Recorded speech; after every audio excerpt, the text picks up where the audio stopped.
Welcome to the Bauer Power Hour, where we pack motorsports, power sports, and the outdoor lifestyle with technology, innovation, news, and good times into an action-packed dirt flinging show. Hosted by the one and only Charlene Bauer, who's been serving the off-road industry for over 20 years. Time to throw the green flag and get ready for another wild lineup. Hello, fellow off-roaders. I'm your host, Charlene Bauer, and welcome to another episode of Bauer Power Hour. Today's show is presented by BF Goodrich Tires, Kicker Audio, Discount Tire, and the Mopar Pennzoil Express Lane, because we did not win Powerball. It's currently King of the Hammers week, and so we wanted to put together a special show for you. I'll admit we recorded this show before we left for the lake bed, so if you're looking for the today updates, be sure to go to our Bauer Media Facebook page. But don't stop watching. We have quite a lineup of guests, including Dave Cole from King of the Hammers and two-time King of the Hammers winner Randy Slawson from Bomber Fab. Fred Wiley from Orba will join us for a few words about the Johnson Valley land fight. Then 30-Pack Matt will close the show with our weekly dose of tech and tools, where I asked him to talk about IFS versus straight axle vehicles on this special episode. But first, let's start with some breaking news. Hammer King Production Inc. is proud to announce that the 2016 Nitto King of the Hammers will be powered by Optima batteries. After years of supporting Ultra 4 competitors, Optima Batteries is expanding their involvement with the largest off-road race in North America. More than 400 competitors are expected to participate in this year's 10th annual event in Johnson Valley, California. Optima Batteries joins Nitto Tires, who has been the title sponsor for the last 2 years. The previous title sponsor was Griffin Radiator. For more information on King of the Hammers and to watch the live coverage, go to ultra4racing.com/live. Multiple Trans-American Auto Parts business divisions, including off-road retailer 4 Wheel Parts, are returning as official event partners and sponsors for the 10th annual Ultra 4 Nitto King of the Hammers, including 4 Wheel Parts sponsorship of the Ultra 4 qualifying session for the 4400 main race and the Smitty-built Everyman Challenge on February 4th. Team 4 Wheel Parts racers Greg Adler, Brent Gugelber, and Kevin Adler are all slated to compete, with Greg Adler and Brent Gugelber in Friday's 4400 marquee event and Kevin Adler running in the Everyman Challenge. As an official partner, 4 Wheel Parts will have a significant retail presence with their showroom on wheels, providing parts and services for teams in addition to the tens of thousands of off-road enthusiasts expected to descend upon the region dubbed Hammertown. Parts and accessories such as tires, tow straps, and winches will be available on site, along with expert advice from seasoned off-roaders. I'll also add that this is where I will be hanging my hat for the week with the I'm Not Just a Girl line sold through 4 Wheel Parts.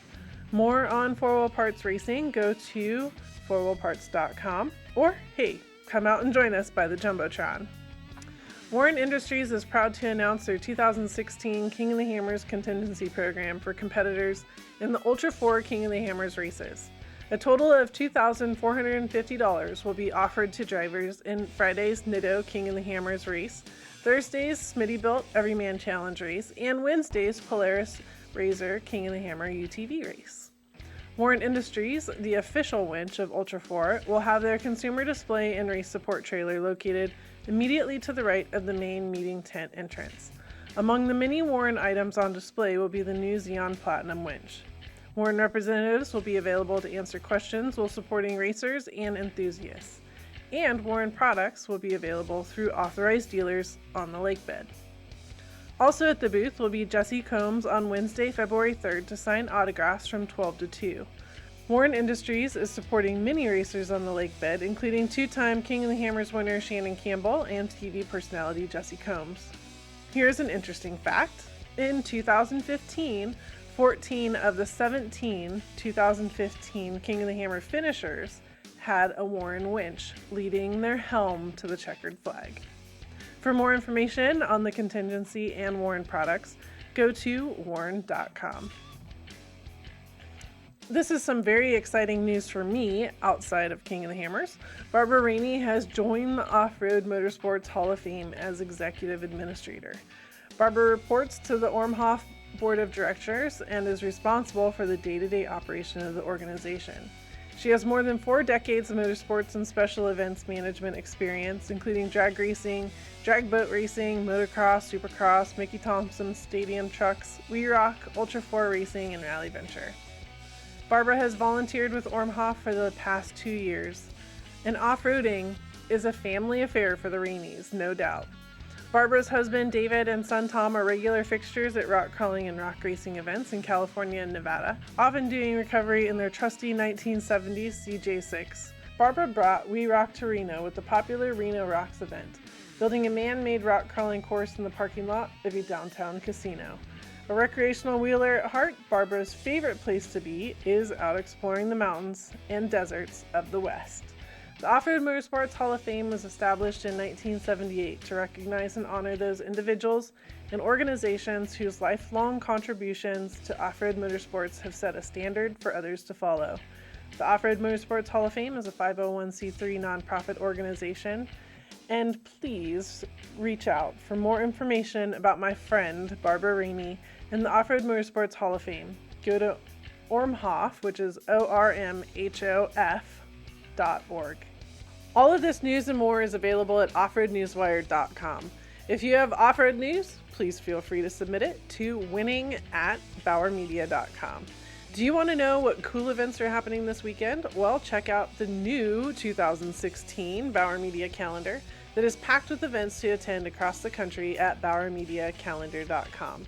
And if you don't already get our weekly newsletter blast with all the previous weekend's race results, the week's calendar, Bauer Power Hour info, and current news and information from the industry, please go join our website and join in. You'll never be left out of that inside circle again, guaranteed. Well, let's get this show started and get to the phone lines to chat with our first guest, brought to you by BF Goodrich Tires. Are you driver enough to handle the ultra-high performance of the new BF Goodrich G-Force Comp 2 all-season tire? Or the rugged toughness of the all-terrain TA-KO2? From August 31st to September 27th, get a $50 or $70 MasterCard reward card after submission when you buy a set of 4 new BF Goodrich passenger or light truck tires. Head to your local BF Goodrich dealer today. See redemption form for complete offer details. Offer expires 9/27/2015. Void where prohibited. Reward card issued by U.S. Bank pursuant to license from MasterCard International Incorporated. Hi, I'm Charlene, and after going to lots of events, I found something missing. Cute girl shirts that actually fit. I said, we can fix that, and now I design a new shirt every other month for the tough girl that wants to tell the world, I'm not just a girl. Available in extra small to 4XL, you can choose between high-quality tanks, tees, or sweatshirts, and we have a whole line of jewelry and gifts as well. Visit I'mNotJustAGirl.com to see all the designs and size charts. Available direct through Etsy, OpenSky, and Amazon, or at multiple events across the country. I'm very excited to start off this special show with someone that I have a lot of respect for in the event promotion business. The main man at the King of the Hammers, Dave Cole. Thank you so much for taking time to spend with us on these fast days before the 10th annual King of the Hammers. How cool is that, first of all? What's all this lot of respect crap? Are you kidding me? Well, yeah. Are you kidding me? You're still here and you're still digging. Yeah, I'm digging my way out of a hole. Hey, the first thing I do when I see you on the lake bed every single year is give you a huge hug and tell you how proud I am of you. You give very good hugs. That's absolutely correct. Very, very good hugs. Everything's going great. Everything's going fantastic. Awesome. So 10th annual. First of all, who would have thought, right? I don't know. I mean, it's absolutely surreal that when I did the OG race, I told the 12 guys that were there that since they came out to the first one, they don't have to qualify in for the future ones, and they looked at me like I was insane. But I didn't think we'd be going for 10 years. I thought it would be awesome for like 3 or 4, like everything else is a flavor of the week for 3 or 4 years, and then it just stops. Yeah. But turns out if you spend every penny you have and then borrow a bunch more, you can make something cool. Right. It's been a big challenge, has it not? Like, nobody really understands the backdrop. Give us a little bit of the backdrop to how King of the Hammers happens. Well, we'll be out there now since this year we're cutting like 5 days out of our schedule. We're adding like 10 more people. So there's about 20 core people from around the country, actually around the world, that come and help us build Hammertown. So we survey out the town and we put the fence up and to protect the actual camp area. And then we survey every camp area, every vendor row area, and then we mark it all off, and then the rain comes and wipes it all out again. Then we put up tents, and the wind comes and knocks all the tents down, and then we set it up all over again. And people, that is absolutely the truth. 100% the truth, yeah.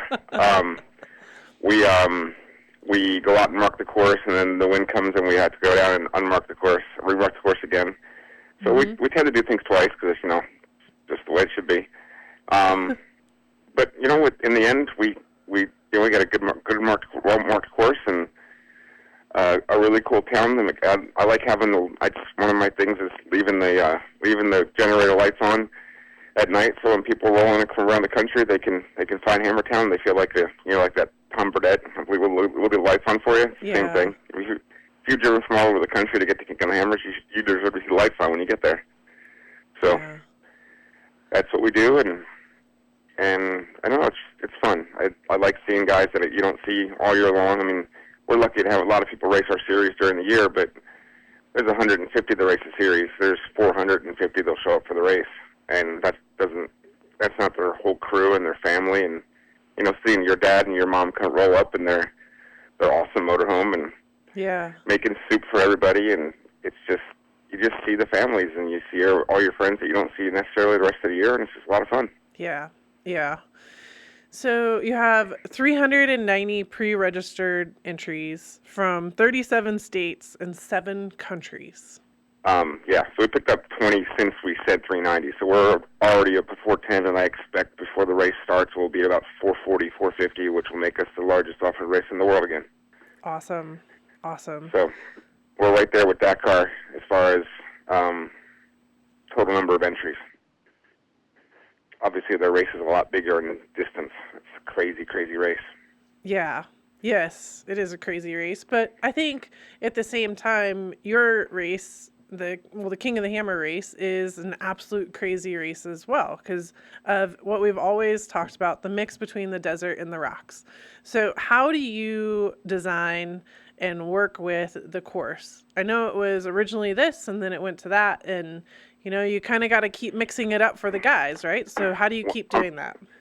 First of all, I'm really fortunate to have Mark Matthews help me out with the course, and that's the first and foremost thing. He is a desert junkie. He knows, and he's also a great mapping guy. He really digs out on making maps. Yeah. And I know a lot of the desert. I know pretty much everything out there. Yeah. But Mark knows everything out there. Every goat trail, every little path back and forth where if you can drop over, there's a little mine trail that cuts across this mountain, that kind of stuff. He's probably driven it.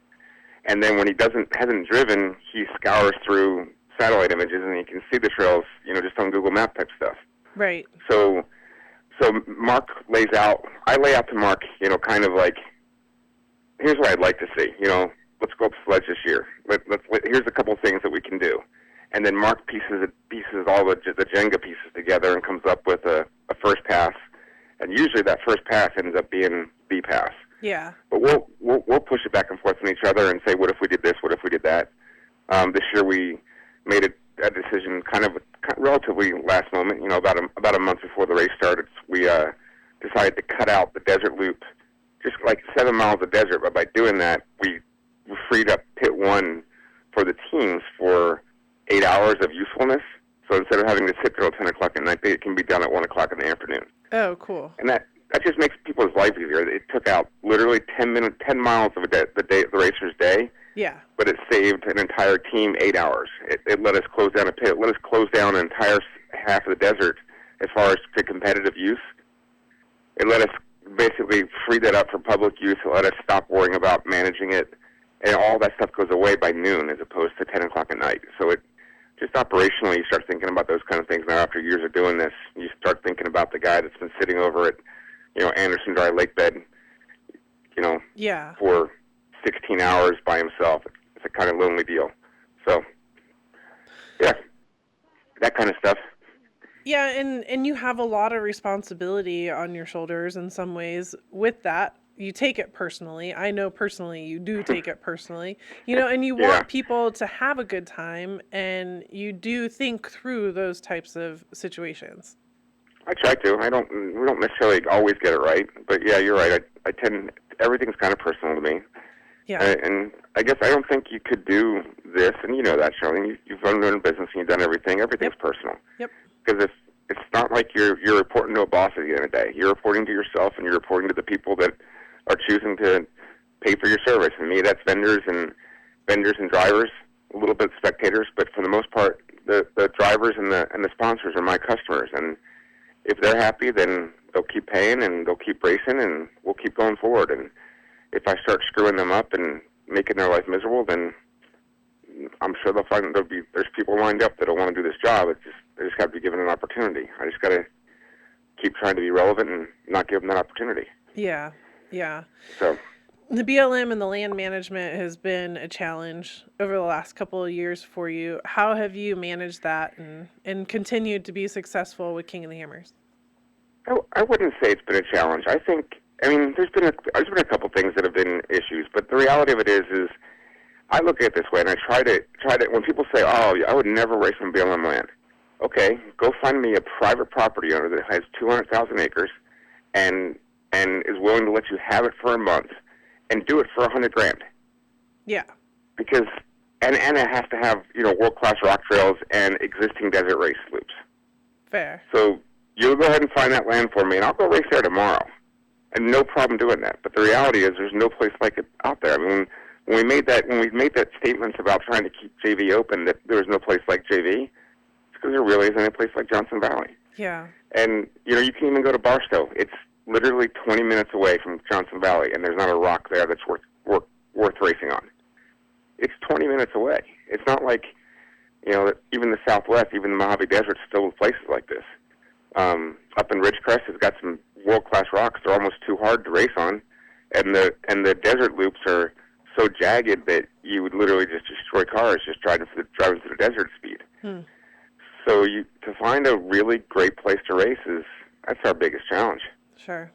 So it's worth the hassles. I mean, I'm thankful to have the opportunity to race there. So I want to hit reverse really hard. How did you get into rock crawling? Where did you start in this whole world? I grew up in Jersey, and I barely know how to change my own oil, and I bought a 78 Bronco with a 460 in it because I thought, hey, this is a good daily driver. and I immediately blew up the number 8 cylinder. It just, literally blew up. And so I thought, okay, well, I've seen these Chilton's manual things, and it says you can change the motor, so I'm just going to buy this book, and I'm going to go change the motor. I'm literally don't know what I'm doing. So I started changing the motor, and I did. I rebuilt the motor myself, put a 460 back in it, and I thought, wow, this is awesome. And then I moved to Missouri, and I thought, okay, cool, there's mud here. I can learn how to do mud stuff. That's cool. And I hung out with some people I met there, and I'm doing that stuff. And they had some rocks there. There's a place called St. Joseph's Park that's south of Missouri. Jason Shipman actually knows where it's at. I think Derek West does as well. But there's a little bit of rocks there. And then I moved to California, and I got rid of the Bronco because I thought there's no way that's going to pass California smog, which it wouldn't have. They wouldn't even let me get through New Mexico probably with that thing. Right. But I get to California, and unfortunately my wife at the time, her name was Emily, who was Bailey's mom. We got divorced soon after getting to California, and I needed something to do with Bailey. But he was 3 years old, and so I bought a 1986 Toyota 4Runner, and I went out, and we just started wheeling around Big Bear. I lived in Lake Arrowhead. We wheeled around Big Bear almost every single weekend. That's what we did, father-son stuff, just every weekend out wheeling. And I was still young enough to be competitive at softball or football or that kind of stuff. I still like playing team sports, and that competitiveness didn't change. And I went to a rock crawling event in Johnson Valley, one of the old ARCA races, ARCA competitions, and thought, well, I can do this. So I started playing around and met some guys and ended up being a 10-bender, and then ended up competing in Formula Toyota, and that ended up me building a pro-modified car that me and Brian Elder competed in, and our rookie year we won the world championship. So what year was that? Put us into a time frame. That was 2006. That was the year before King of the Hammers, the first King of the Hammers. Yeah. And so I won the We Rock World Championship with Brian Ellinger, and we had been through 3 years of, Dan Rather saying this is the fastest growing motorsports and all that stuff on CBS Evening News, and we thought we were getting someplace with rock crawling. And my heart is still with rock crawling. I love it. I love Rich Klein. I'm glad Jesse's doing his thing now. I think it's awesome. Yeah. But it was hard to make a case to anyone that rock crawling was where you should spend $20 sponsoring someone or do anything to get involved to help the sport. It was just a hard sell. Mm-hmm.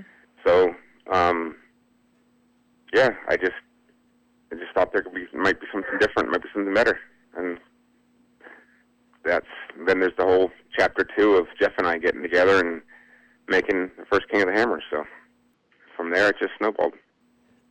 So back in the rock crawling days, and you were a spotter and a driver at some point in time, right? You flip-flop back and forth between the two. Yep. What was the benefit? According to Jeff Mello, I was strong like Tractor and smart like Tractor. So gotta love Jeff Mello. You gotta love Mello. But so what were the pros and cons of being a spotter versus being a driver? I like the adrenaline of being a driver because I liked falling on my side and driving around for a while, then driving out of it. I thought that was cool. Uh-huh. It was fun doing the impossible in a car.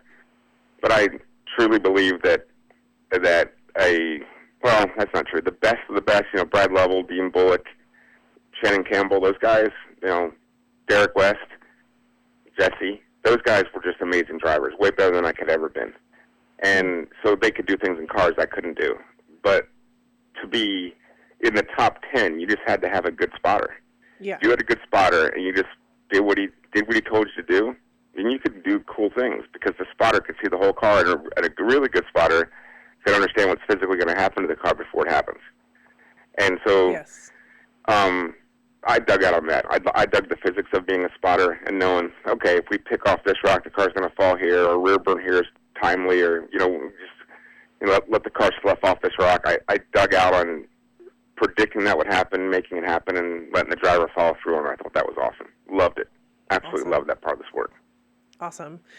So then you guys got into I love rock crawling, but we also want to go fast. Is that how the conversation kind of started between you and Jeff, or? Actually, the conversation with Jeff and I was completely different. Oh. We've kind of hashed this a few times. Jeff had a really awesome idea that I won't go too terribly much into because he might make it happen someday. Cool. But it involved basically racing against a ghost. Let's say that. Okay.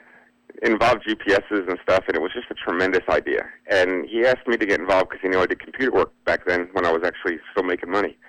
And so he had me. He wanted me to do some computer work for him, and I came back and said, I'm not smart enough to make this happen. I think there's some just big challenges with regards to the technology we have now, and I don't think it'll work. But what if we just went racing? And he looked at me like I was nuts, and we sat there, and it went from a dinner about just not working together to, okay, let's make a race happen. And Jeff, to his credit, was always much more conservative than I was, and much more, let's think this through and let's do it right way. And I'm more let's go right now. Let's set ourselves on fire because that will have a sense of urgency and everything will be fine. Right. And so I set myself on fire and said, we're doing this year, and that's how the OG race happened. I saw rock cross starting to happen with UROC, the short course stuff, and XRA was starting to take off, and I thought if we didn't, put our own swirl on something out there pretty soon, then somebody else was going to do it, or everybody would get too entrenched into the short course world, and we'd never convince them to go long course. And so I just threw it out there, and it stuck well.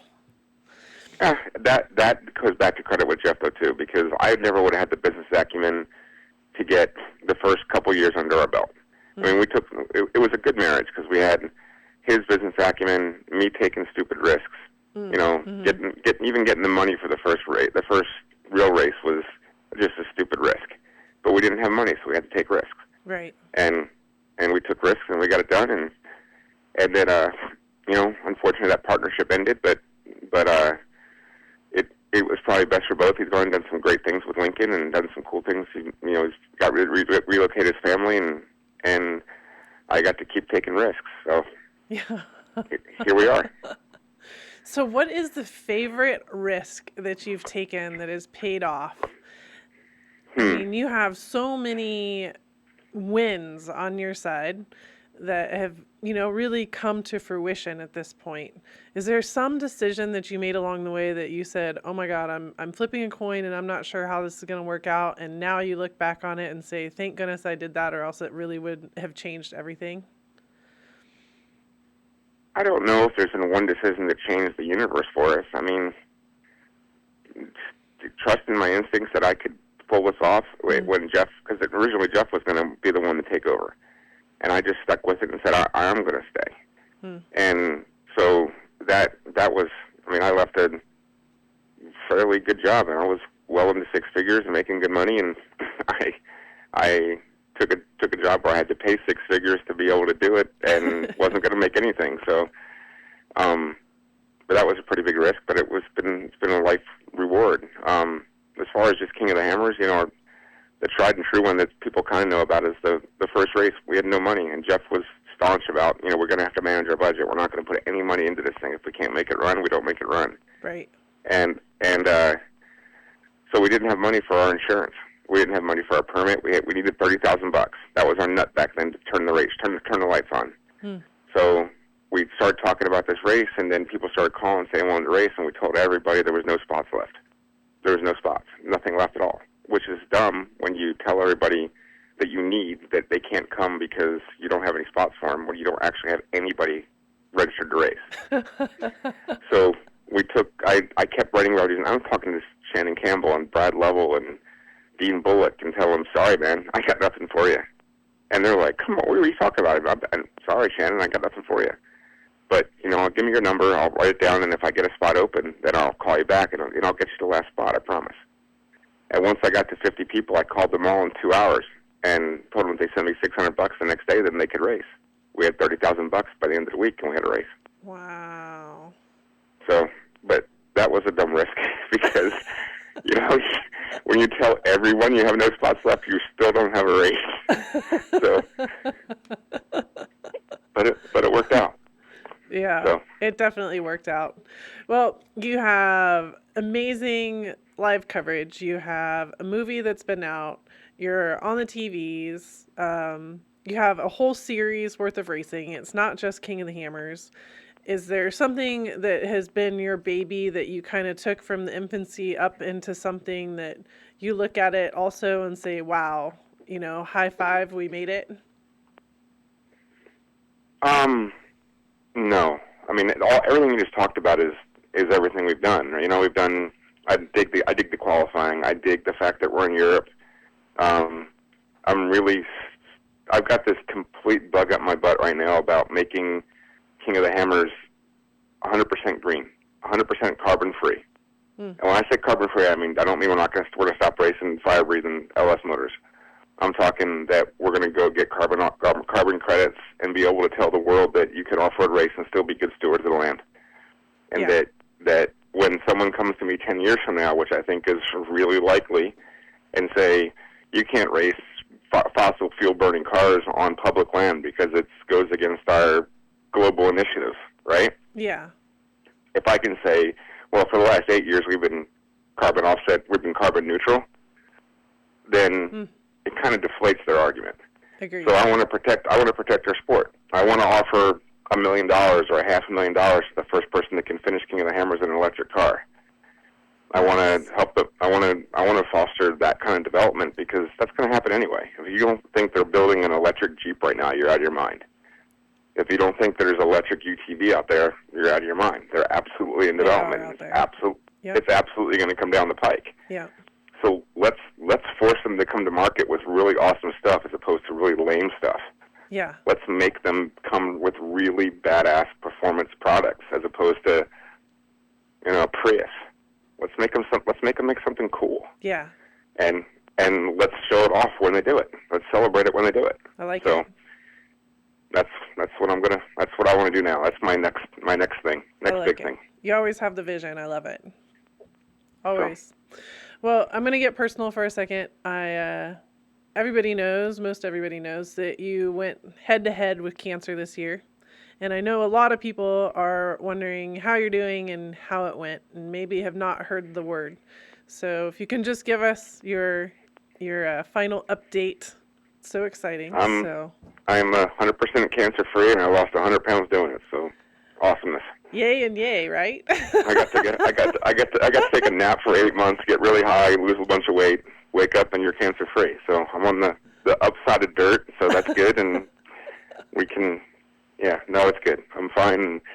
I'm a little weaker, but I feel good, and I'm not in pain anymore. And my family's been awesome. My friends have been awesome. And it's just been a weird experience, but I'd rather go through it now than when I'm 70. So let's do it. Yeah. And you took it and you made it happen. I love it. Love it. Kicking butt as always, Dave Cole. Thank you. Favorite question? So, zip ties or duct tape? Duct tape. What's the craziest thing that you've used? Craziest thing I've used duct tape on? Yeah. Well, there was that time in Mexico. No, we can't talk about that. No, not that one. No. Duct tape. We made a belt out of duct tape to keep the car running, so we could keep the fan turning. So we made a fan belt out of duct tape once. Awesome. And of course, there's the ubiquitous, patching water hoses and stuff you shouldn't be doing duct tape with. I think we sealed up an oil pan with duct tape once for a little while. That didn't last for a long time, but got us off a course. Yeah. So yeah, you can do stuff. I duct tape a 9-inch ring and pinion chunk into a housing to get us off a course once. So yeah, you can do a lot of things with duct tape. Heck yeah.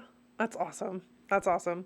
Well, you can find out more about King of the Hammers online at ultra4racing.com, on Facebook as King of the Hammers, on Instagram at ultra4racing, and on Twitter at King of the Hammers. You got a final word for us tonight, Dave? I think it's awesome that there's shows like this out there. I think it's cool that people are digging it and tune in, and probably a lot of people don't really know that you and I work together. You were our sales VP, like 7, 8, 9 years ago? You were our first one. Yeah. So we've known each other for a long time, Charlene Bauer. A long time, Dave Cole. And that's why I give you a hug every time and tell you how proud I am of you. That's right. I can't wait to see you out there. And thanks for everybody that follows the sport and goes out and wheeling, and just do it responsibly and have a great time and be safe. Absolutely. Thank you, Dave. I really appreciate your time. And now we're going to roll on to our next guest, brought to you by Kicker Audio. If you drive a utility vehicle, Jeep, or motorcycle, Kicker Audio has the power sports stereo gear to entertain you at any location. The gear is compact, weatherproof, and provides you with great sounding music wherever the job or fun takes you. See your authorized Kicker dealer for your off-road tunes. Let's welcome Randy Slawson, two-time King of the Hammers king and current reigning king from Bomber Fab. Thank you for taking time to chat with us. I know that you're super busy, but I'm really excited to talk about what it takes to be a successful team at King of the Hammers. So let's start with time. How much time does it take to prep for the King of the Hammers? The King of the Hammers, huh? Well, that's pretty open-ended. Which year, how many cars? This year I've been working for the last 4 months or so on a new Legends car. That's been keeping my attention for quite some time. And then we're actually wiring it this week and getting ready to hopefully fire it by the weekend for the first time. Yeah. And along with that, for the last, 2 or 3 weeks, I've been pulling apart my 44, 48 car from last year's winning car and going through the diff and checking out the axles and replacing all the heims and had the transmission rebuilt and went through the transfer case and just getting all the fuel pumps and steering pumps, alternators, everything checked out and gone through, getting it all prepped up to go racing along with the other car. So full-time gig. So legitimately it is a full-time gig, right? Like you're touching every single part on your buggy before you go out there. To the best of my ability. Just got to make sure everybody says it, there's thousands of things that can take you out, and all of those things have to work together and correctly for you to win. So trying to make sure that all of our ducks are in a row to go back and attempt to defend the title. Let's talk about the Legends car before we get too far away from it. Are you driving that, or somebody else, or what's the plan? Well, my brother, Mike Slawson, has been my co-driver now for pretty much every year. We've raced King of the Hammer since 2009, I guess, together. Yeah.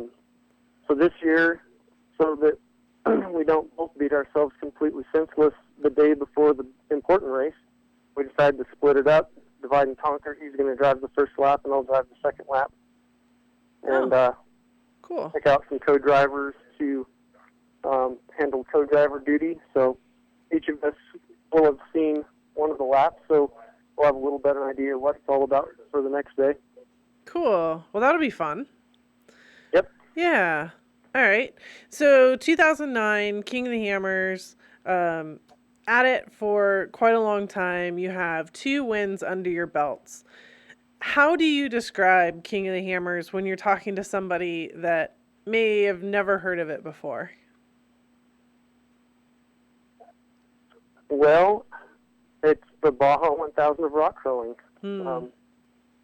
Partially a desert sprint and partially pretty technical big boulder canyon crawling.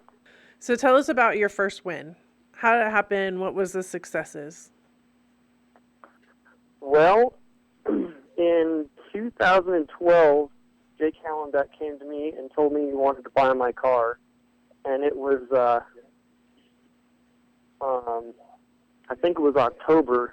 And I was like, you know what, man, I don't have time to build another car before the race. I'll sell it to you after the race. He was like, I'm only going to take it if you sell it to me before.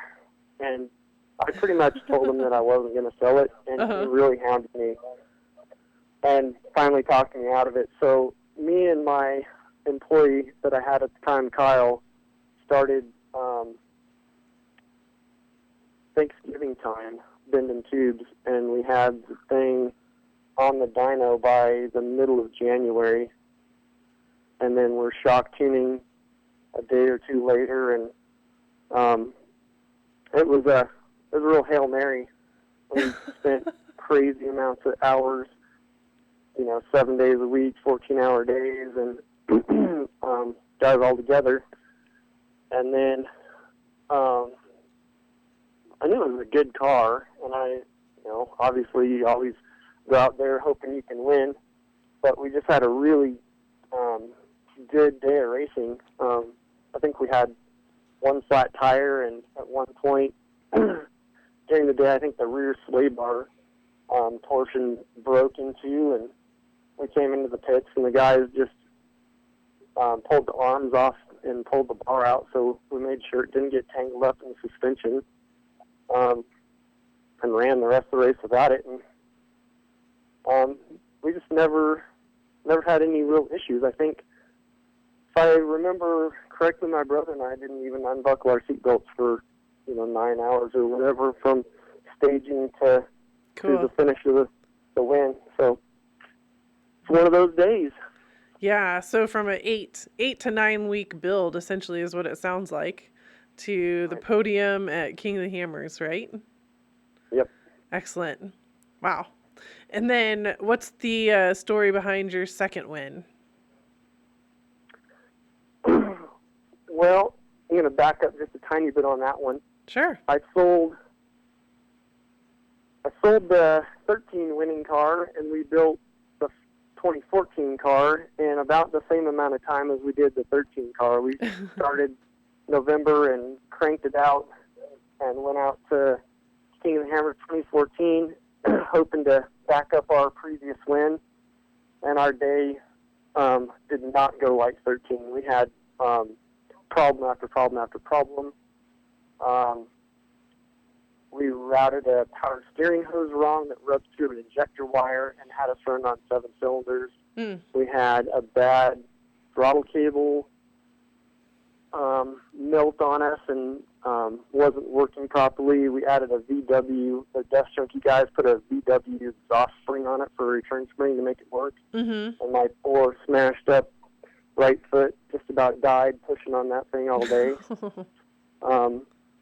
Then I think we lost a belt, and our spare belt hadn't been test fit and was a different brand and wasn't the same size even though it was supposed to be, so we had to run on 5 ribs and a 6-rib belt the rest of the day. I hit a rock and broke the driver front wheel in half, and it took out the caliper and the rotor and the brake line, so we stripped all that stuff off and vice stripped off the brake line and zip tied it to the axle housing, so then we're running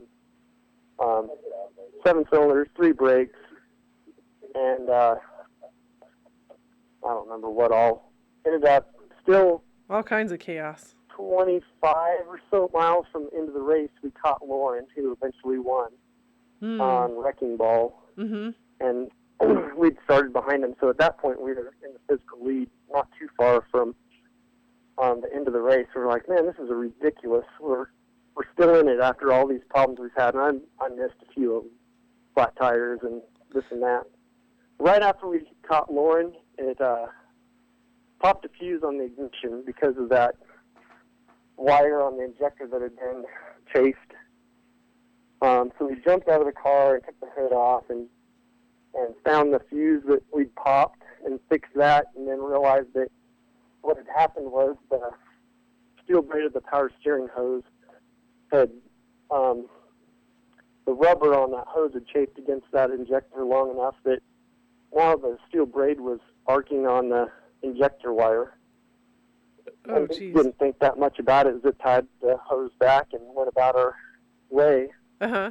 And then made it a couple more miles and that hose blew. And that's when our day really went sideways. We ended up spending about 3 more hours total, finishing the last 20-something miles. We ended up 9th for the day. But I knew from the experiences of the day how fast the car was, and I was super excited about it, even though we had all kinds of problems. The car was working. When it was working amazing. Uh-huh. So I just kept that car throughout the year and worked on it a little more, debugged it, got it all dialed in, and brought it back for 15. Knowing that it was going to be a threat. And sure enough, it took us to the podium again. We did have a few problems early in the day. Like 25 miles in, I had an O2 sensor that started acting up. And the car was running crazy rich and blubbering, and it would only go about 95 miles an hour. Even now, with the 600 horsepower motor, it should go well over that. I thought it was running on 7 cylinders like the previous year, but it just was so rich that it was missing on all of them intermittently. And on lap 2, because of the O2 sensor problem, we ended up running out of fuel about probably not quite a mile out of pit. Oh, that's right. On the second lap. Mm-hmm. And my brother ran and grabbed 5 gallons of fuel, and at that point I was like, oh man, we've thrown it away again. But we got fuel. From that point on, we stopped at every single pit for fuel. Normally we'd leapfrog, we'd skip a pit here and a pit there to save time because we'd have the fuel range to do it, but not with it running like that. The Dust Junkies calculator, we're getting like 1.3 miles a gallon, which is horrible. So yeah. We kept trucking. The thing, we'd get in certain canyons where there was a breeze at our back, and we'd be choking in our helmets on raw fuel. Oh. It was pretty bad, but we didn't have any other mechanicals other than that. We never had a flat tire. We never broke anything. I think my brother hopped out to winch us on jackhammer, and again we got balled up on Wrecking Ball where there was some traffic in the way, in the line that I wanted. So winched a couple of times and just drove the race the rest of the time. Towards the end of the race, we were right at the top of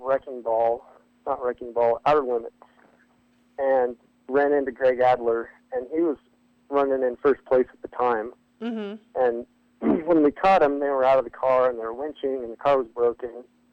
And we sat there for what seemed like a half an hour. It was probably 5 minutes. But during that time, Eric caught us, Eric Miller, and he followed me down outer limits. And when he got to the bottom, he passed me and headed out into the desert. And I looked at my brother and I said, I don't think that's a maintainable pace. And so we just went on about our business. And sure enough, as we came back around to that pit 1 again for the last time, our pit crew radioed us and said, Eric's in the pits, the hood's off, the car looks like it's on fire, smoking like crazy. And we're like, wow, that doesn't sound good. So we stopped in there, got our last splash of fuel, and peeled out, and brought home another win. Nice. And this is the same car now that you'll be running in 2016, this year. Yeah, that's correct. Perfect. This will be its 3rd year for King of the Hammers. Yeah. I raced it over the summer at Fallon, and you got 6th place with a straight axle car. So that's actually really interesting, and let's just dive into that for a second, because I'm sure you have some insight on the straight axle versus IFS from your Bomber Fab piece. What are your thoughts? What are my thoughts? Well, the Go Fast stuff, open desert, obviously the IFS stuff rules. At King of the Hammers, from what I've seen over the years, it's most of the guys have the IFS gives them too much confidence from what I see, and they drive either over the vehicle's abilities or over their own. I'm not sure which, or maybe a combination thereof. And they almost always DNF. Mm-hmm. That's not, I guess I shouldn't say almost always. They end up having problems where the solid axle guys, it's just a little more tortoise in the hair. You just keep a nice even keel throughout the day, don't break the car. Yeah. And you're going to be at the finish line. So if I were going to race more in the desert or more at the short course, I'd need to revise my program a bit, look at some other options. But for King of the Hammers, the solid axle car has proven to be a pretty solid platform. Well, there's no doubt with the couple stories that you gave us over the last couple of years that consistency is definitely the key to your success, without doubt. But you also are a motorcycle rider, and the Hammers used to be your back door, I guess, since you moved just recently. But doesn't it help to have and know all the trails out there? So you touched on the motorcycle thing just a bit. It seems to me like motorcycle guys have way more of an idea of how vehicle dynamics work and how to make the most out of a vehicle. I've said that for a long time, and I've encouraged certain ones of my friends and stuff to ride their bikes more and this and that. So that was kind of a side note that I thought of when you said dirt bikes. Yeah. Yeah. Well, and to mention real fast while we're on the dirt bikes, that your brother raced King of the Motos too, and did a great job. Like, you guys are definitely a dirt bike family. Yep. Yeah, my brother raced the first King of the Motos, and I think he came 4th behind some of the big name guys, Jarvis and yeah, it was awesome. Remember the others, maybe Webb. Anyway, he races consistently throughout the year, and he's got a pretty big name and a pretty big following back in Montana where he normally races. He's definitely the fast guy back there. So back to knowing the trails. What are your thoughts on that? I think knowing the trails is an advantage, but I don't think it's the end-all be-all. I think if you have a rock crawling background and you can read the terrain, all of that happens as you're driving in fractions of a second. You just see the line, and you take it. And I don't know that it really matters all that much if you know the trails or not. Kind of case in point would be, an Eric Miller or even Shannon, as close as he is to the hammers, never, to my knowledge, frequents the hammers. He doesn't recreationally wheel there or practice there. Mm-hmm. But, these guys still come out and do just fine. So I don't think an intimate knowledge of the trails is completely necessary. I definitely don't think it hurts. One place that has hurt me back in the day, way back, like in 2009, is I know that place like the back of my hand. And so I know how I would go from outer limits to Highway 20 or whatever the case may be. Gotcha. But that's not necessarily how, Dave or the course worker, whoever laid out the course had in mind for me to go. So that's kind of played against me, if anything, back then. So, side note again. So a question that I think a lot of people have is you prep your car, you spend months and months and months prepping it. Everything is to perfection as you can, like you said, right? To the best of your ability. Yep. You put it in the trailer, you come out to the desert, and then you go pre-running. And you start, I don't want to say hammering on the car, but to its own degree you are, right? At what point or how or when, what's the guy's thoughts on re-prepping before the race? Is there such a thing, or do you guys just kind of keep track of everything and then it's race day all of a sudden? Well, there's always a certain amount of, I wouldn't call it re-prep, but, throwing a fresh set of filters on right before the race, air filters, putting the fresh set of wheels and tires on that you're actually racing on, checking the air pressure, checking the oil. You're definitely going over things, checking the tools and the tool bags, and, you'd probably make a quick lap around the car and hit most of the bolts and make sure everything's still nice and snug like you left it. But I don't know if I would just call that checking things over more than a re-prep, I guess. Okay.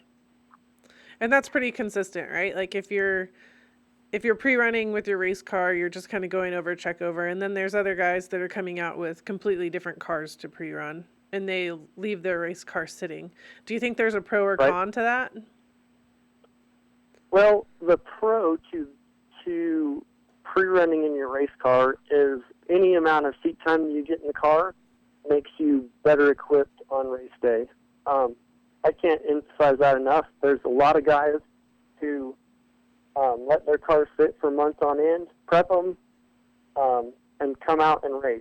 And then go back home and they sit and they prep them and they come out and race. And those guys, for the most part, are not the guys that you see in the winning circle. The guys you see in the winning circle are the guys that spend a lot of time in their cars, and they're drivers, and they understand how to get the most out of their machines and how to, exactly where that line is, how far they can push it without pushing it too far. I think that that's a great piece of information and something that we can watch through this week of King of the Hammers while we're out there and seeing what's going on. My favorite question, zip ties or duct tape? What's your favorite? Zip ties or duct tape? Zip ties all the way. What's the hose clamp too.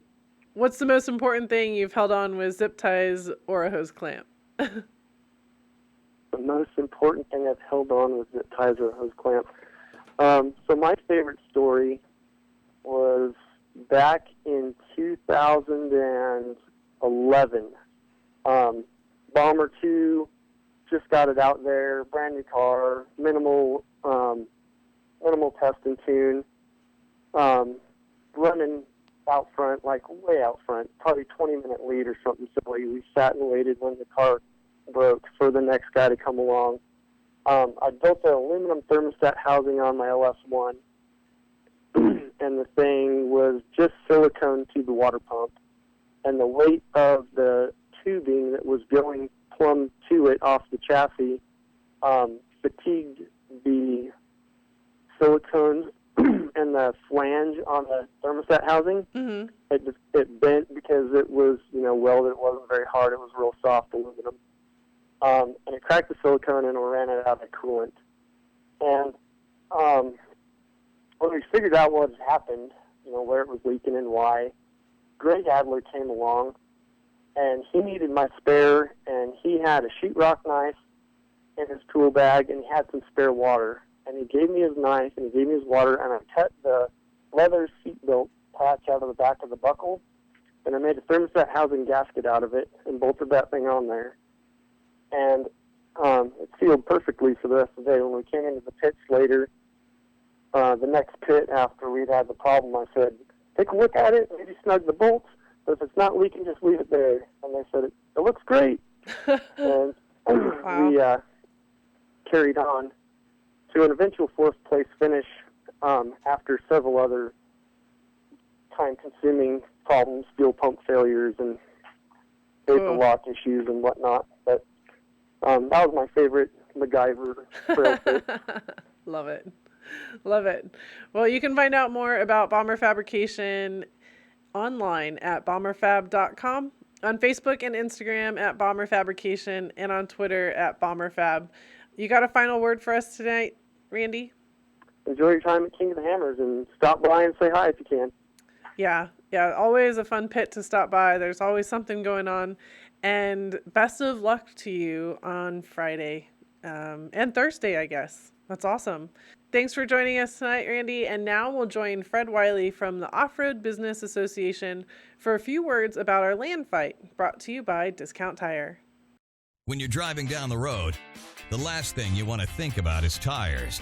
Trust Discount Tire to get you up to speed on the right tire for your vehicle. Log on now to discounttire.com for the best deals on tires and wheels. We're America's largest independent tire store. Come check us out and we'll show you why. And remember, if ever you're not satisfied with one of our tires, please feel free to bring it back. Thank you. Hi, Fred. Welcome back to Bauer Power Hour. I asked for you to join us to talk about the most current synopsis on the Johnson Valley land fight. I'm just going to hand over the floor to you. I'm not really sure where you'd like to start. Thank you, Charlene. I appreciate the opportunity to visit with you today and try to get out more information about what is happening in Johnson Valley. I think what's important is to give a real quick synopsis of kind of where we started a little over 6 years ago with the Marine Corps withdrawal of that land, them asking for 200,000 acres on a permanent closure. Throughout the process of the next 5.5 to 6 years, we've worked through Congress, Congressman Cook from the area, and also the Armed Services Committee in both houses at the national level, to ensure that there was some kind of balance brought to this. Now, obviously, it's very complex and complicated when you look at the language, but the bottom line is that they asked for 200,000 acres, and they only got 91,000. Nice. So we were able to reduce the fact of the area that they took based on information that we brought in that showed that quite possibly we could coexist there. And therefore, you see the language of what we're calling the shared use area. That shared use area is going to be utilized by the Marine Corps no more than 30 days per year. And in fact, in August of 2016, they will be doing their first maneuvers that include that shared use area. And there have been public meetings to talk about how that is going to happen. Mm-hmm. The other thing that is important in this process is we need to make sure that we present the facts. Another thing that most people didn't understand is a part of this withdrawal proposition meant that the Marine Corps had to buy up individual parcels of land and somehow convert those into usable land for several different reasons. What I want to make clear about this is those parcels are being given back to the OHV open area. They're not going to be kept by the Marine Corps. Oh. The only parcels are in there that they are keeping are the ones within their direct withdrawal. The rest of them are being purchased and giving back to the OHV community. I think that's an important component. Interesting. The other thing is that I think it's very, very important that the people that are interested in Johnson Valley participate, get themselves knowledgeable about the facts, and help us all work on what we're going to do in the future and how are we going to maintain that area for the uses that we feel are important. And Charlene, if I get a little bit too talky here, please interrupt me. But I think it's important to show that what has happened in Johnson Valley is not totally bad. It's going to remain open. It is protected by a congressional act. It is the first protected OHV area in the country designated by Congress, which means it has the same protection as wilderness. Oh. So there are some things about this that turned out very well, and we want to make sure that we emphasize those things. Yes, we did lose some things, but in the modern world, it's a world of give and take, and we have to make sure that our military has the ability to do the training necessary, but not take away from the American people everything. So this was a good way of starting in a new type of process to make sure that there is an ability for many, many people to accomplish everything that they want. Gosh, I love it. I love it. And there's, that's kind of the big picture overview, right? There's 6 years of how many thousands of pieces of paper and meetings and hours and man hours from your guys's office to everybody's office and everybody's land fighting going on. I wrote down 3 key points. The first one was finding some balance. And I love that statement because essentially at the end, that is what has to happen. And with the military, we want them to be successful, but we also want to be able to play. So finding that balance, I know, was a challenge. It is, and I made the statement that that things are run by those who show up. Nothing could be more clear. Look at the political things that we're facing in this election year. Mm-hmm. No matter where you're at on this, with the presidential election and the elections in your local district, if you don't participate, you're going to get what somebody else wants for you. Mm-hmm. My point is get out there and take part. It doesn't take a lot of time. You don't have to be politically correct or intelligent. You just have to do a little searching and figure out what's right for you and make your decision based on that. So there's been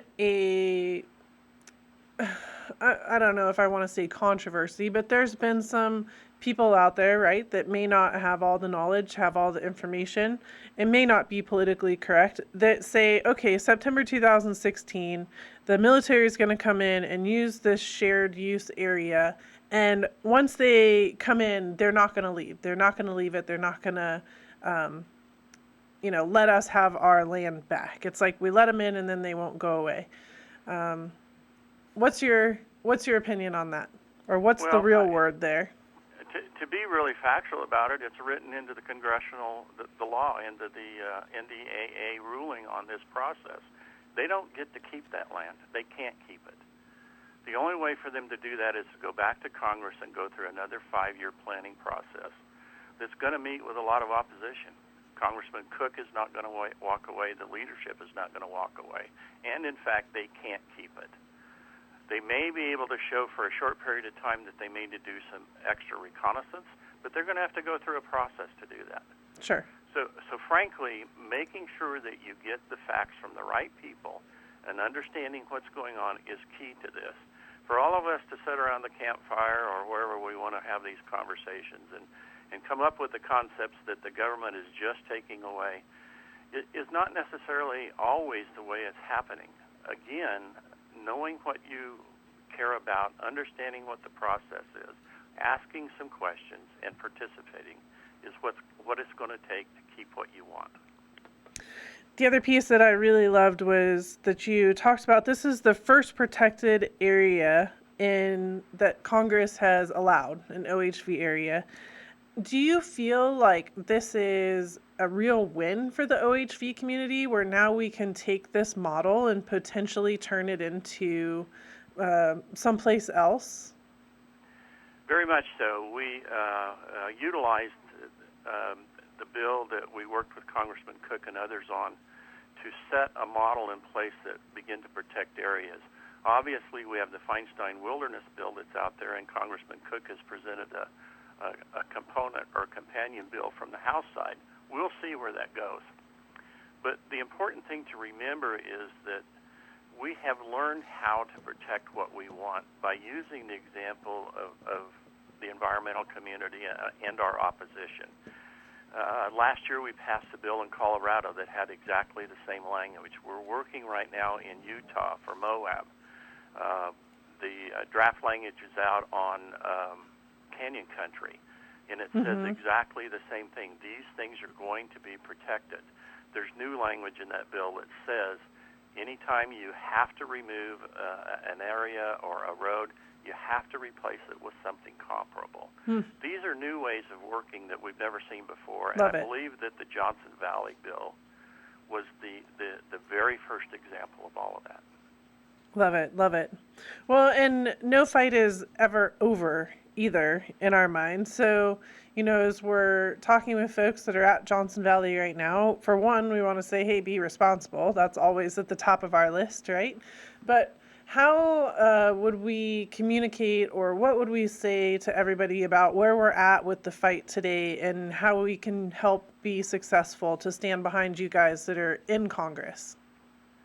Well, I think the best thing to do is, you know, if you're local to the area, participate in some of the community things and the notices. The congressman has staff. If you're from outside the area, make sure that you find out what is going on in the areas that you're interested in and figure out how to do that. Obviously, through the ORBA National Advocate and a lot of the other websites that we see, we're going to do everything that we can to make sure we get out facts. We're not interested in telling stories or listening to rumor. The only way we can do this and do it right is to have the facts. And that's the other thing that we rely on is the grassroots is where the facts come from. We just need to make sure they're correct. And for those that don't know, the ORBA National Advocate is actually their online newsletter that you can subscribe to on their website. So make sure you do that, or come over to ours for this show, and we'll have a link there so you guys can subscribe as well. But 6 years, Fred, 6 years of fighting since the day they said, nope, we want to come and play on this land with our tanks. Thank you. Appreciate all your times and efforts and your whole team. Anytime. The other thing I want to emphasize is that oftentimes we hear, where are the manufacturers? Where is the industry? This battle for 6+ years and ongoing has cost almost $1 million. Wow. The majority of that money came from industry. It came right out of their pockets and coffers because they feel that it's important not only to have the area for recreation, but where else are their products tested and used? So we have to, I think the big point here that I want to make is industry and manufacturing is engaged. Yeah. Not only in Johnson Valley, but in many other areas. Yeah. And I mean, let's not be subtle to the fact that King of the Hammers is kind of a big deal. Like, it's become a big industry making event every year. You know, there's a lot of industry that are participating in that, from either the parts, the racing, the folks coming out to watching it, and they want their rig to be built. So much goes on. So losing that event in that area would also be detrimental to our entire industry. You're exactly right there. If you look at the fact that we've worked very, very hard with BLM through the permit process, through Congress, through the people to try and develop and maintain things like King of the Hammers that are key to the industry. It's a show place, and that show place is what translates out into the folks who recreate on a weekend or on their vacation or whatever. It gives them a place to see everything and meet a lot of different people. There's not too often that you can go somewhere and roam around in the pits like you can at King of the Hammers. That's important. You're going to see drivers, you're going to see engineers, you're going to see builders, you're going to see everybody there, and it's a chance to look, listen, and kind of get a feel for everything one-on-one. Yeah, and the military, the top guys, the generals come over and watch the race, and the BLM, the top guys are there watching the race. And I've also had a lot of opportunity to interact with each group. And let's be real, they are just as impressed and just as excited about the race going on as anybody else. They just had a job that they have to do. And Exactly. right? Exactly. Yeah. That's exactly right, and they are very impressed. We will be doing a tour with the military next week. Congressman Cook will be out, I believe, on Friday morning to start the race. So we'll be there, working with him. There's an opportunity to visit with these people whenever you want to. Just be professional and polite, and ask questions in a nice way. They will answer them. They're good people. They're just like the rest of us. Yes. Yes. Absolutely.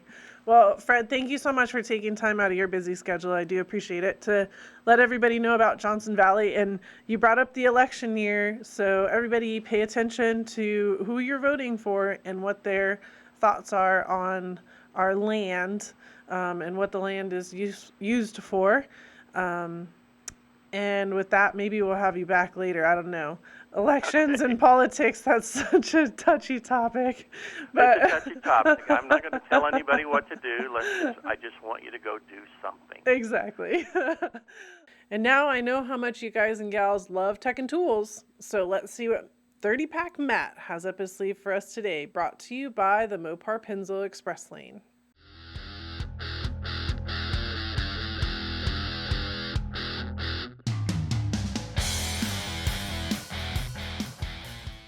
Hi, Matt. Thanks for taking some time to be part of this special King of the Hammers episode. So one of the common statements that we hear all the time around King of the Hammers is IFS and straight axle. And I asked you to help folks that may not understand the difference, dig into the basics, and then talk through the ins and outs, or maybe the pros and cons of each. So let's start with the basics, right? What is an IFS car? Basically, they're going to be price differences with building the car, buying the parts to build the car, and maintaining the car. That's one thing. The other thing is that the IFS, or even full independent, front and rear, it's going to be a lot more comfortable for the driver in a race like the Hammers, where it's you're getting pounded through the desert, and then you have to think and be able to get up a rock trail. Driver comfort's something that's definitely worth a lot. IFS is great for going fast, and now it's come along enough to be able to rock crawl also. But at the same time, there's some straight axle cars that can hang right there with them. So a Jeep that comes stock has a straight axle. Yes. So a Jeep would be a straight axle. Any F-150 or Chevy, four-wheel drive truck is going to be independent front suspension, IFS. Ford, one-ton Ford and Dodges are still a straight axle, solid axle in the front. The benefit is definitely ride quality, and that's why the factory is going to that. And there were rumors floating around that Jeeps would go to it, and I think as far as up to 17, I think they're going to be straight axle still, so they're holding on to their roots. Yeah, maybe one day that would be cool, coming straight out of the factory as an IFS. What does that do to our geometry when you think about the front suspension? A lot of it has to go with leverage ratios. So as the wheel moves 18 inches or 20 inches, the shock is only going to move 14. So when you slow that shock speed down, when you're hitting the bumps, the shocks don't get as hot, and the ride control is a lot, you can tune it in a lot closer, a lot finer. The same idea goes with like a trailing arm on a solid axle, where you're using the moving the shock up the control arm, making it a trailing arm, and you're changing the leverage ratio, and it really changes how the car handles. So it's kind of the same idea is working in both scenarios, but with the A-arm and all the geometry changes, there's a lot more fine-tuning you can do, where it's like IFS is like a ball peen hammer, and straight axle is sometimes like a sledgehammer. You just gotta hit it. That's a good way to put it too, right? We're talking about the hammers, so. So on a straight axle, when we take your 18 inches of travel with 14 inches of suspension into consideration as far as that example goes, with the straight axle, you have that much suspension, but with the IFS, you actually have the 18 inches of travel, but your suspension is having to work less. Yeah, so you can build anything to kind of do the same thing as far as everything moving the same amount. Independent suspension's always been limited by the outside CV or the outside axle joint, because at full droop, full steer, you got to think that you're compounding the angles, so where the inside CV might only be at 20 degrees, the outside might be 20 with the droop and another 20, 30 degrees with your steering. So, everything's got to be in consideration. Now with a straight axle, you can set up the steering and the steering doesn't change as the suspension cycles. So I understand the steering componentry. That makes a ton of sense. So what are some other pieces to the IFS versus straight axle that we would take into consideration when choosing one over the other? One of the biggest things for high-speed travel over rough terrain is unsprung weight, which is the weight that isn't held by the shocks. It's your axle and your tires and wheels. A lot of you can build pretty light solid axles, straight axles, but a independent suspension is always going to have less unsprung weight. It's going to be a lot lighter. It's going to allow the shocks to move freer. It's going to allow the tire to travel with the ground and improve your control, where a solid axle or a straight axle might skip across the top of stuff. Independent will be more likely to follow the terrain and give you more control, because braking is important along with acceleration and steering. So if you're coming into a really bad section and you hit the brakes and your tires follow the terrain, that's kind of a good thing. That's a good point as well. In the beginning, you brought up price. Like, that was the very first thing that you mentioned when we talked about IFS, right? And it's been really interesting because I've been talking to builders along the way on the show, and they're building IFS cars as race cars. And one of the questions I keep bringing up is, okay, when is this going to become something that the average wheeler, A, can afford, or B, will really want? How do you see that playing into the everyday game of building cars or building the next level of Jeep? I don't think it'll ever come into play for like a mass market, because the parts are so expensive and they're so precise that I don't think you can bring the price down far enough on suspension like this and still keep the quality that's needed for the harshness it's going through. Even on, everyone solid axle swaps Toyota trucks because the independent suspension can't handle it. Everyone was in an outrage when Jeep was talking about making the Wrangler independent front suspension, because then they'd have to cut all that stuff off and put a solid axle on it to make it actually wheel hard. So, there's pros and cons, but I don't think it'll ever be affordable. Affordable, that big fat word that we love. There's also an argument that we love from the beginning of the IFS times as what's better at the hammers, rock crawling versus desert. We have the IFS versus straight axle. When, Randy Slawson wins and says, hey, the straight axles can still win. And, Eric Miller is up there right next to him. And then we have an IFS car coming in right behind it, and Shannon Campbell's cars, and all these awesome technology that's going on. Is there some truth to that? Like, an IFS car is better or worse than the rocks versus the desert or straight axle? There's the IFS car is going to shine in the desert. The solid axle car used to shine in the rocks, but the solid axle car used to shine in the rocks, but now all the weaknesses have been addressed in the independent suspension. So these cars aren't weak, and they're not,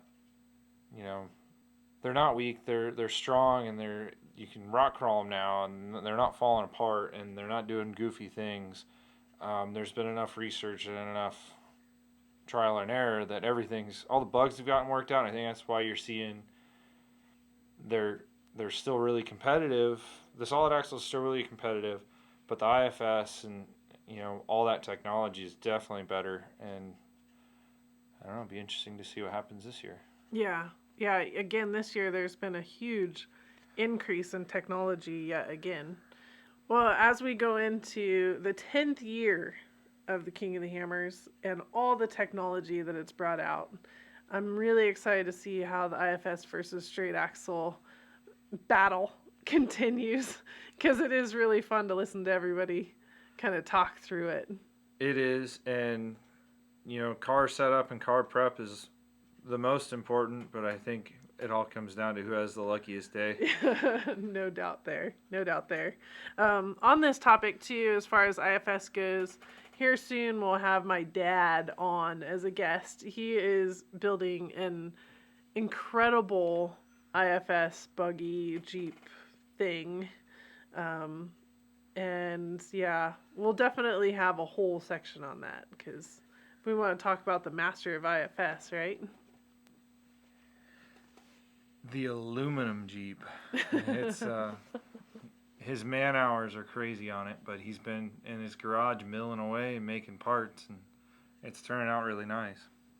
Well, thank you so much for joining us today. I really do appreciate it, and looking forward to a great week at King of the Hammers. And yes, we are on the lake bed right now, so please head on over to our Bauer Media or Bauer Power Hour Facebook pages to see the most up-to-date information. And with that, we're wrapping up another episode of Bauer Power Hour. If you'd like to learn more about the guests on today's show, be sure to visit their page on the Bauer Power Hour website. And if you're social, be sure to like and follow us on Facebook, Instagram, and Twitter for more awesome guest content and videos.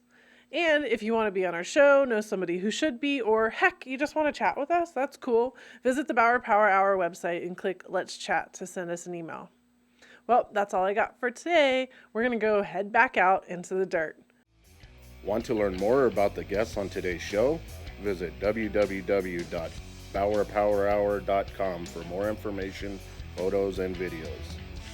Follow us on Facebook, Instagram, and Twitter by searching for Bauer Power Hour Show for daily breaking news updates.